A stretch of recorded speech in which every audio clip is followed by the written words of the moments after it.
ఇంకా కొద్ది గంటల్లో ఎన్నికలు ప్రారంభం అవుతాయి అనగా వైసీపీకి హైకోర్టులో అతిపెద్ద షాక్ తగిలింది. ఎన్నికలు అంటే పులివెందుల, ఒంటెమెట్ట ఈ రెండు ప్రాంతాలలో కూడా జడ్పీటీసీ ఎన్నికలు అయితే జరుగుతున్నాయి. వైసీపీ సాధారణ ఎన్నికలంత ప్రతిష్టాత్మకంగా ఈ రెండింటిని కూడా తీసుకుంది. ఎందుకంటే ఈ రెండు కూడా వైసీపీకి చెందిన సిట్టింగ్ వాళ్ళే ఉన్నారు కాబట్టి వాళ్ళని గెలిపించుకోవాలనే ఉద్దేశంతో జగన్మోహన్ రెడ్డి అత్యంత ప్రతిష్టాత్మకంగా తీసుకున్నాడు. అంటే పులివెందులలో నా పట్టు ఇంకా కోల్పోలేదు, కడపలో నా పట్టు ఇంకా కోల్పోలేదు అని చెప్పాలనుకునేది జగన్మోహన్ రెడ్డి ఉద్దేశం కావచ్చు. ఏది ఏమైనా ఎంటైర్ జగన్మోహన్ రెడ్డితో సహా ఎంటైర్ క్యాడర్ మొత్తం కూడా ఆ రంగంలోకి అయితే దిగింది. ఇదే సమయంలో తెలుగుదేశం పార్టీ కూడా దీన్ని చాలా ప్రతిష్టాత్మకంగా తీసుకుంది.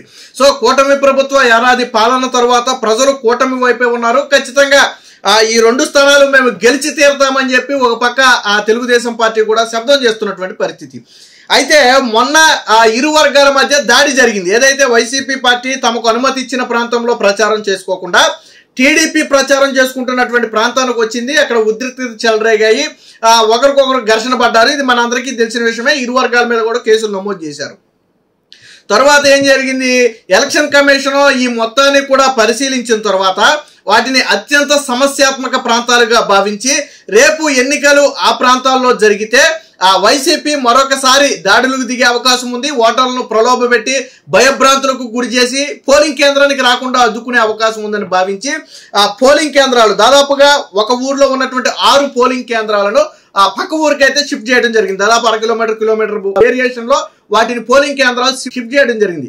ఇది కేవలం దాడి తరువాత ఎన్నికల కమిషన్ తీసుకున్న నిర్ణయం. ఎందుకంటే స్వేచ్ఛగా ప్రజలు వచ్చి ఓటేయాలి. బట్ వైసీపీ నాయకుల మొన్న తీరు చూసిన తర్వాత ఆ పరిస్థితి ఎక్కడా కనపడాల.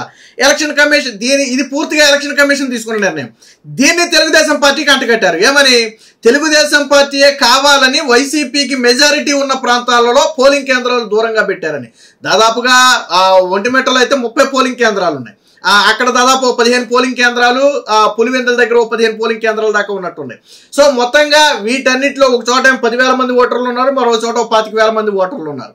వీటిని మార్చాలి అనుకుంటే, ఎలక్షన్ కమిషన్ మార్చాలి అనుకుంటే అసలు పోలింగ్ కేంద్రం అనౌన్స్ చేసేటప్పుడే అక్కడ పెట్టదు.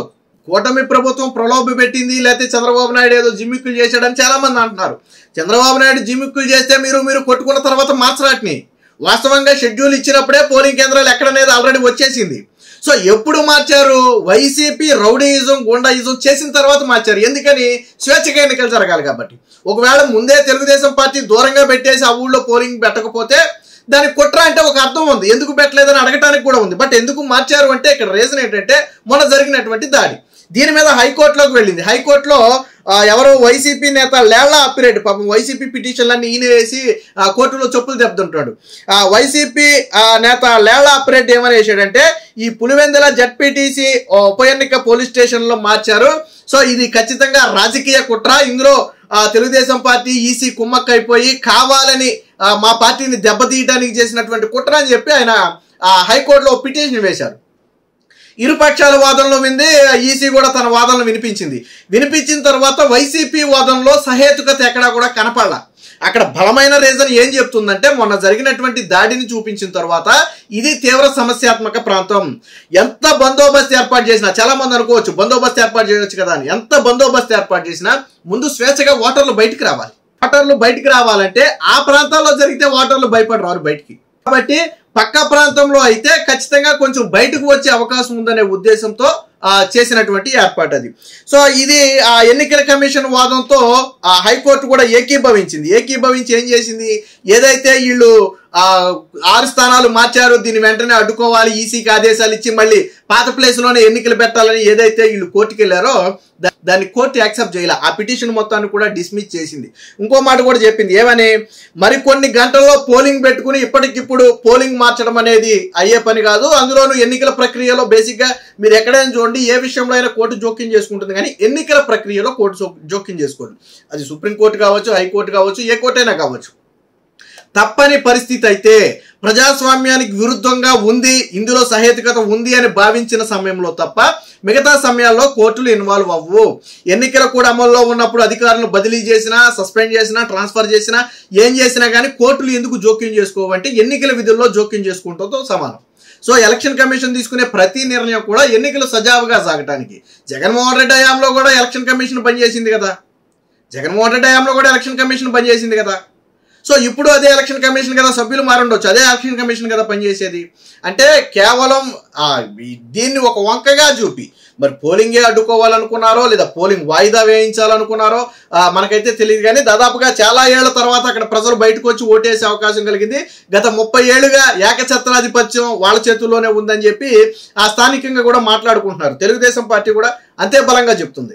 జగన్మోహన్ రెడ్డి చరిష్మా ఇక అయిపోయింది. పులివెందుల్లో కానీ కడప ఇతర ప్రాంతాల్లో కానీ జగన్మోహన్ రెడ్డి ప్రభావం లేదు.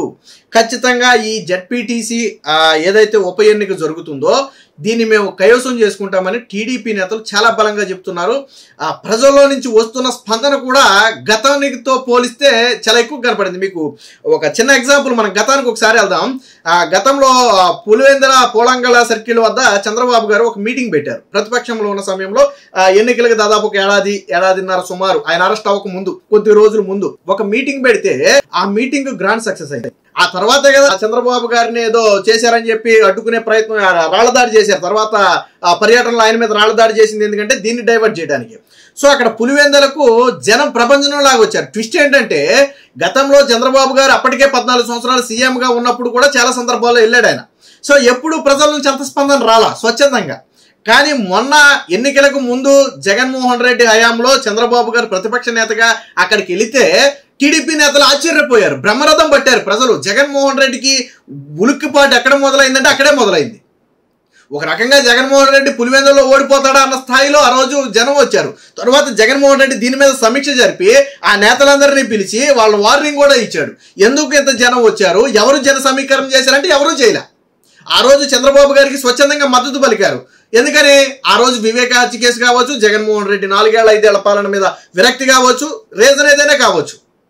ముఖ్యంగా రైతులు, కడప ప్రాంతంలో పులివెందుల ప్రాంతంలో ఉన్నటువంటి రైతులు చంద్రబాబు గారికి మద్దతు పలికారు. అప్పుడు జగన్మోహన్ రెడ్డి దాన్ని కొట్టిపడేశాడు. తర్వాత ఆ ఇష్యూని డైవర్ట్ చేయడానికే తర్వాత ఇక్కడ సభలో చంద్రబాబు గారి మీద రాళ్లదాడి చేసి మళ్ళీ ఈయన మీదే హత్యాయత్నం కేసు పెట్టారు. సో ఇప్పుడు కూడా జగన్మోహన్ రెడ్డిలో ఒక భయం ఉంది. ఏం భయం అది? ఆల్రెడీ మొన్న కడపలో దారుణంగా జగన్మోహన్ రెడ్డి ఓడిపోయాడు. 30 ఏళ్ల కంచుకోటలు బద్దలైనవి. సో ఇప్పుడు పులివెందుల, ఒంటిమిట్ట ఈ 2 ప్రాంతాలలో జెడ్పీటీసీ గారు జగన్మోహన్ రెడ్డి ఓడిపోతే ఇక తల ఎత్తుకుని తిరగలేని పరిస్థితి. చాలా మంది అనొచ్చు జెడ్పీటీసీ ఎన్నికే అయిపోద్దాం మొత్తం. జెడ్పీటీసీ అంటే పులివెందుల ప్రాంతంలో జెడ్పీటీసీకి ఉన్నటువంటి ప్రాముఖ్యత అది. 30 ఏళ్లుగా ఏకఛత్రాధిపత్యంలో ఉన్నటువంటి ప్రాంతం అది. పైగా జగన్మోహన్ రెడ్డి ఇటీవల బ్యాలెట్ పేపర్లు అంటున్నాడు కదా, చంద్రబాబు నాయుడు ఈవీఎంల మీద గెలిచాడు, ఈవీఎంలు మ్యానిపులేట్ చేసి గెలిచారని వైసీపీ నేతలు అంటున్నారు కదా. సో ఇప్పుడు బ్యాలెట్ పేపర్ల మీద జరుగుతున్నాయి. ఇప్పుడు కానీ దెబ్బ తగిలితే జగన్మోహన్ రెడ్డికి మామూలు దెబ్బ కాదు. పైగా ఆఫ్ ద రికార్డ్ మనకు తెలుస్తుంది ఏంటి, ఒక్కొక్క ఓటర్కి 10 నుంచి 15 వేలు పంచడానికి వైసీపీ సిద్ధమైందంట. అంటే ఓటర్లు, ప్రజలు ఓట్లేయరని తెలిసిపోయి ప్రజల్ని డబ్బుతో కొనే ప్రయత్నం చేస్తున్నాడు జగన్మోహన్ రెడ్డి. ఆల్రెడీ మొన్న ఎన్నికల్లో డబ్బుతో కొనే ప్రయత్నం చేస్తే ప్రజలు లొంగల, ఎలవేళ ప్రజలు డబ్బుకు లొంగరు. సో అప్పుడు అధికారాన్ని అడ్డం పెట్టుకుని జగన్మోహన్ రెడ్డి విడిగా మద్యం కావచ్చు, లేకపోతే ఇంకోటి కావచ్చు డబ్బు కావచ్చు పంచాడు. బట్ ఫలితం ఏమైంది మనం చూసాం. మనం కడపలో దారుణమైన పరాజయం, మిగతా పక్కన పెడదాం. ఇప్పుడు కూడా జగన్మోహన్ రెడ్డి డబ్బుతో ఓట్లు కొనే ప్రయత్నం జరుగుతుందని తీవ్ర విమర్శలు ఉన్నాయి. ఏది ఏమైనా మొత్తంగా హైకోర్టులో మొత్తానికి ఈ విషయంలో మేము జోక్యం చేసుకోమని ఏదైతే ఒక వ్యాఖ్య చేసిందో ఇది వైసీపీకి అతిపెద్ద షాకు. ఎన్నికలకు ముందే దాదాపుగా వైసీపీ ఓడిపోయినంత పని. దీన్ని అడ్డం పెట్టుకుని వాళ్ళు రాజకీయంగా డ్రామా చేయాలని చూశారు, కానీ ఆ డ్రామాని హైకోర్టు అంగీకరించలేదు. ఎట్టి పరిస్థితుల్లో మేము జోక్యం చేసుకోలేమని కుండబద్దలు కొట్టింది. ఇప్పుడు వైసీపీలో రేపే పోలింగ్. సో ఇది వైసీపీకి అతిపెద్ద షాక్. ఎన్నికలకు ముందు, ఈ పోలింగ్ కు ముందు అతిపెద్ద షాక్ అని చెప్పొచ్చు. Please subscribe to Leo News for more videos.